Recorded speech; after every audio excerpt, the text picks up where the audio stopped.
পুরুলিয়ার মুখোশ গ্রাম। এটা ছিল আমাদের সেকেন্ড ডে। আর আমরা গেছিলাম পুরুলিয়ার মুখোশ গ্রামে। এতদিন শুধু বইয়ের পাতায় লোকের মুখে এই গ্রামের নাম শুনে এসেছি, এই মুখোশ পরে ছৌ নাচ দেখেছি, মানে টিভিতে দেখেছি। আর সেই গ্রামেই আজ আমি নিজে চলে এসেছি। এখানে জানো, প্রত্যেকটা বাড়িতে সবাই কিন্তু এই মুখোশ তৈরি করে বিক্রি করছে, প্রত্যেকটা বাড়িতে।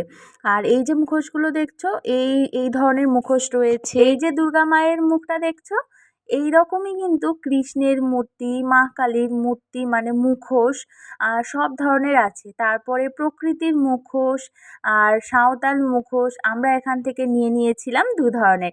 এই যে দেখছো মহাদেবের মুখটা, এই মহাদেবের মুখোশটা আমরা নিয়ে নিয়েছি। আর আরেকটা মুখোশ নিয়েছিলাম, সেটা হচ্ছে রাধাকৃষ্ণের একটা মুখোশ। আর এই সব মুখোশগুলো তোমরা ছোট ছোট মুখোশগুলো 50 টাকা 40 টাকা থেকে শুরু করে সব ধরনের প্রাইসে কিন্তু পেয়ে যাবে।